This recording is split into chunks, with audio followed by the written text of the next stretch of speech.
সুপ্রিয় সুধী, আমি খন্দকার মাসুদুজ্জামান, তারা নিউজ, BDTNB, SSJR টিভি, তেরেনা টিভি, KJR টিভি, সেই সাথে তারা নিউজ BD.com-এর সম্পাদক ও প্রকাশক হিসাবে আমি রাজধানী ঢাকা রাতের বেলায় দেখতে পাচ্ছি অশীতপুরী একজন ভদ্র মহিলা।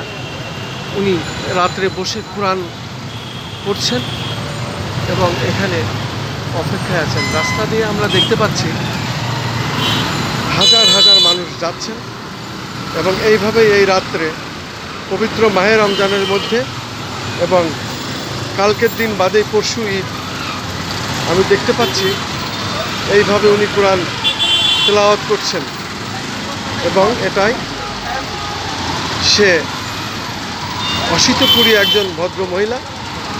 এছাড়া তার এই বয়সে আর কিছু বলার নাই। সে এইভাবেই কোরআন পড়ে। মানুষ যদি কিছু তাকে সাহায্য করে, এই ধরনের একটি বিষয় আমরা দেখতে পাচ্ছি, যেটা আসলে সত্যি এই মুসলমানদের জন্য পবিত্র মাহে রমজানে, আজকে রমজান এবং কালকে রমজান পালন হলেই পরশুদিন ঈদ এবং ঈদুল ফিতর। এই ঈদুল ফিতরের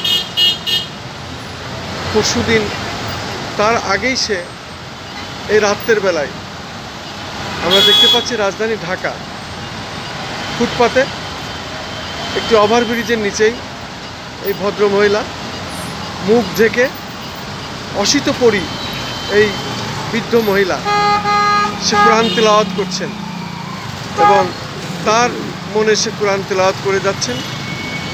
আমরা দেখতে পাচ্ছি শত শত গাড়ি এই রাস্তা দিয়ে যাচ্ছেন, অনেকে সাহায্য দিচ্ছেন, আবার অনেকে তার কর্মব্যস্ততার মাধ্যমে চলে যাচ্ছেন। এভাবে একজন ভদ্রমহিলাকে আমরা দেখতে পাচ্ছি, উনি এই পবিত্র মাহে রমজানে কোরআন তেলাওয়াত করছেন, অনেকেই তার সাহায্য দিচ্ছেন। আমরা দেখতে পাচ্ছি যতটুকু আমরা পারি আমাদের সাধ্যের মতো নিয়ে সেটা আমরা দেখিয়ে যাচ্ছি।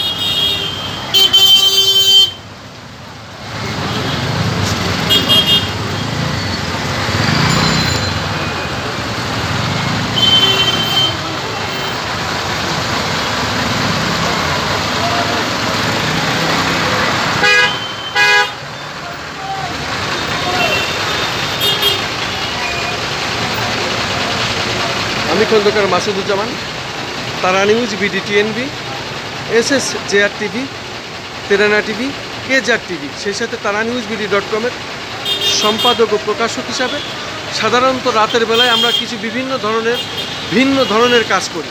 তার মধ্যে এটিও একটি ব্যতিক্রমী ধর্মী একটি কাজ।